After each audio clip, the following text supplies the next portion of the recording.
Hey everybody, it's way future Brad. I'm talking like months. I realized I never kind of gave an explanation as to like how this whole thing is going to get set up. I have so much footage that kind of combined everything from pulling the engine again, pulling the transmission, going ahead and actually building it. I'm going to do the how to build the FA-20 first. It's going to be chunks of, I think, like 15-20 minutes, whatever kind of makes sense with the footage. I have so much footage filmed that I'm going through with editing, like it's hours long, so there's plenty of content. If you want to subscribe, I really appreciate it. If you're coming from the Facebook groups and stuff, hello. Hope you find this kind of useful. But yeah, you can feel free to skip ahead to, I think, around 6 minutes, depending on how long this intro is and everything. But the first 5 minutes is kind of the background to why I went the built block route and all that stuff, and kind of me just talking about like you know, the history as to what happened, how the block blew up, and the turbo and all that stuff. So if you want to skip ahead, you definitely can, and we kind of just start unboxing everything and then going ahead and swapping a couple things over, and then in part 2 we're going to go more into starting to attach the heads and all that stuff. So I hope you subscribe. I hope at least at the bare minimum this kind of helps you, because if you're looking for this video, chances are shit happened, right? So yeah, I greatly appreciate it, and thanks for watching. What is up, people? I'm gonna go ahead and take you through a step-by-step process of how to put together an FA-20 engine, mainly because I've seen a lot of videos on YouTube and stuff kind of going through it, but I'd like to go ahead and share like a step-by-step process, depending on how I can go ahead and do everything and film as well. But basically, I am replacing my stock block with the IAG Stage 2 short block, and it's rated good for about 600 brake horsepower. So I don't know how much that'll translate to the wheel. My goal is 500 wheel, so we're gonna see how far we get on the dyno at some point. Basically, a little backstory is this is my old short block, and I blew a nice hole. If you can't see, let's see, I'll go ahead and take this off. All right, so look at that nice hole. For size comparison, this is my fist, so literally a fist size hole. As if that was not enough, I actually went ahead and broke a connecting rod. I didn't bend it, I snapped that shit off. It is maybe right over here. Yeah, here we go. So, can't jiggle it, but pretty clean break, you know? That's now I know what you're thinking, oh, did you go ahead and push a high horsepower? Were you going ahead and, like, you know, taking the chance, 14 PSI or E85 or anything? Nope. Not at all. I was just running 9. That's it, 9 PSI. Basically, from the information that I've gathered and everything, these engines are extremely hit or miss. So you either get one that just got like an extra dose of like super serum at the factory, or you get one that will give out. And well, mine was less than a year. My car has 60K miles on it. It went ahead, ran fine, no issues. It's a 2014 BRZ, no recall, no nothing. Throwout bearing was going bad, but for the most part, like, I went ahead and like, it never went out on me. Basically, I installed the turbo kit, which is a JDL kit, and I replaced the clutch at the same time last winter, so January of 19, I believe. Yeah, I don't know, a year ago from whatever date. So last January was my whole process of installing the turbo kit as well as the new clutch to hold the power. And literally, I wasn't even boosted a year. I was probably boosted maybe 12K miles. The car only had 60, or no, sorry, when the engine blew up, it had 63K on the dash. When I installed the kit, it was probably around 50 53,000 miles or something. Maybe a little under. It might have been as early as 45K. I'm not entirely sure. But either way, it was a very, very short time. I got tuned by James at HRI. I have no idea if it was tune related. Probably not. My car is straight piped. It's loud as fuck. So there is a chance that I had rod knock before I blew it up. In fact, I know I did. I know I had rod knock. I didn't hear it, but it doesn't just happen out of the blue, you know? So I guess that's live and learn. Yeah, if you want to kind of join me and stick around and just see the build process, you're more than welcome. It's always encouraged. But I just wanted to kind of give information and show step-by-step stuff on how it's done, because I don't know what the fuck I'm doing, but I figured it out. The whole purpose of everything here is to kind of inspire people that literally there's so much information on YouTube and the forums and everything else that you can definitely do it. Doesn't matter if you have no idea what you're doing like me. It is a great platform to learn on if you have one of these cars. If you don't and you're just kind of working on, I don't know, a Dodge Neon or like, you know, just any other random car. Hopefully I can kind of show you around some basics, some stuff I've learned. Yeah. So if you want to kind of take a ride with me as we kind of figure out how to get this car back on the road and do the rebuild process and all that shit as well, definitely hit subscribe, and yeah, I'll catch you in the next one. The 500 horsepower FA-20 build. We are, or I am, going ahead and just taking off or swapping over the motor. So we have the IAG stage 2 block over there, and then we have the stock wonderful window FA-20. Anyway, we are now swapping over the short block onto the stand over here, and I already took off the old wonderful oil pan in case you guys want to see what it looks like when shit hits the fan. Look at all of that metal. That's crazy.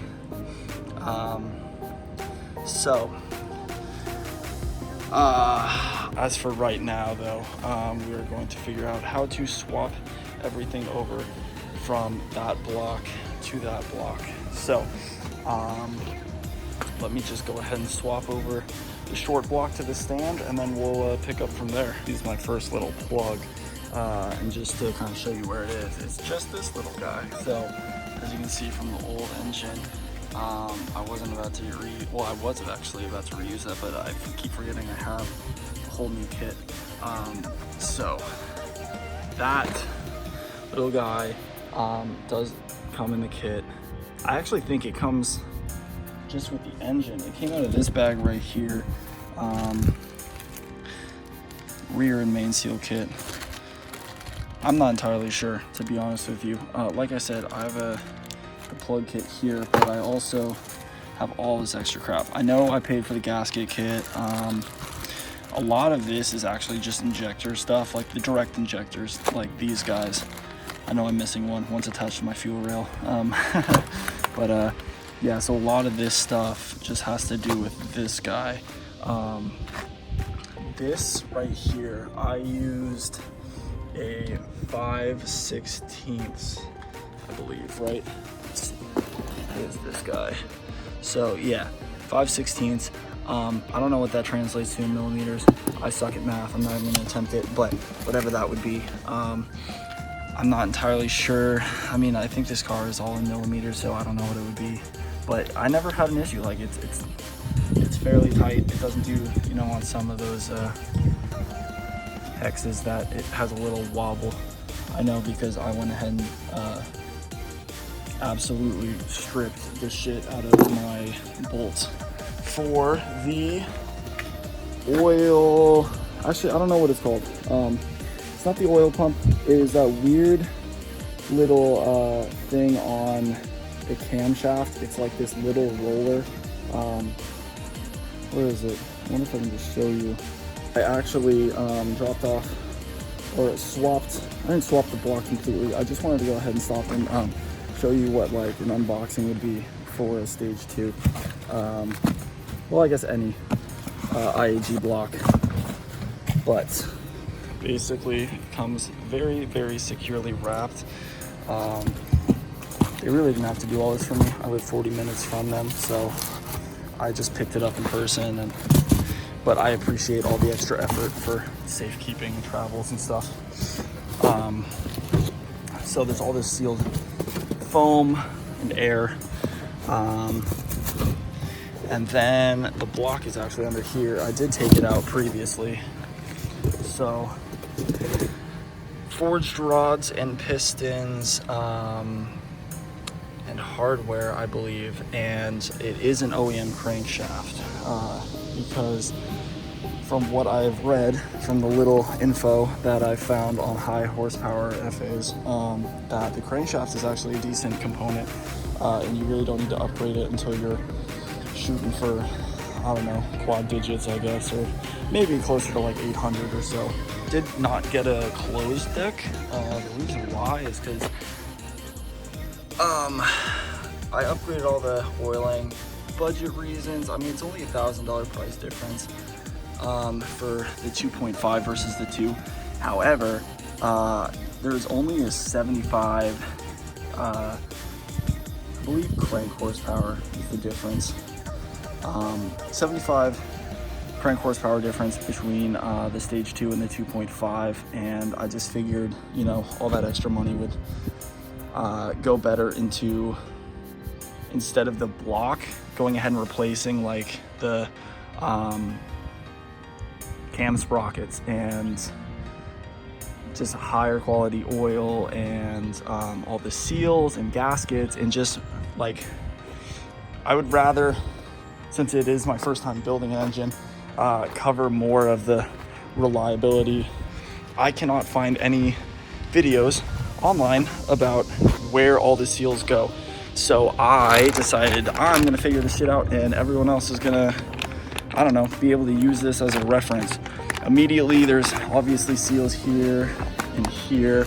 But what's gonna be nice is I'm gonna kind of have a block to kind of compare and see where it all goes.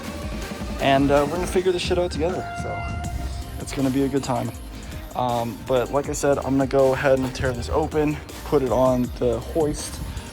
I don't know what I'm gonna do from there. I might start with the injectors. I might start with some of the seals slash, you know, electronics, some plugs, monitor, whatever they're called. Sensors, Jesus. So that's what I'm gonna go ahead and do right now. Now that I went ahead and I'm swapping over to the sensors and stuff, but with this piece, I just wanted to show you guys. Those two seals I don't believe are included in the kit. My car before the engine blew was only at 60K miles or so. So I'm gonna call it good. I'm still gonna use these. This isn't anything internal on the engine. It actually goes just right over here, like that. So I also swapped over some of these sensors, as well as this weird ass plasticky bullshit piece they never made out of metal. So I might get the Veris Engineering one, because some people have had issues with it falling in. Anything going in there is obviously going to be a bad time. I'm just kind of curious if it's just the vibrations. Like I said, it's a piece of, like, I don't want to say hard plastic, but like, it is plastic. It's just, I guess, a little more rubbery. Anyway, it doesn't really matter. All in all, I don't know the torque specs for those sensors. Honestly, I don't think it really matters. Not the internal ones. I'll go ahead and look those up. I'm talking about these guys. I mean, I just basically, you know, did the ooga dooga for the torque wrench, not torque wrench, the impact wrench, and didn't have an issue with it. So, I mean, this guy I did have a little bit of a struggle with, the little thing, I forget what it's called. I don't know, but you know what I'm talking about. You have to switch it for the catch can, you know. Yeah, I'm forgetting what it's called. If I remember, I'll just tell you. But I'm gonna go ahead and put this guy, clean this up a little more, put that on back there. I don't know if I'm gonna look up torque specs for that. But so what I did notice is it does not have a seal, so you will have to use one seal. I do believe that it comes, I'm not entirely sure if it comes with one. I know the seal kit comes with one. I believe you might have an extra one between if you buy both, but whatever, better safe than sorry, you know. So I don't know, I've seen the special tool. It's basically a piece of metal that goes around, you hit it. I don't know where to get one. I don't have one.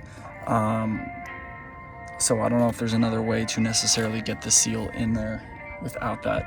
So I'm gonna go look up some of that wonderful stuff.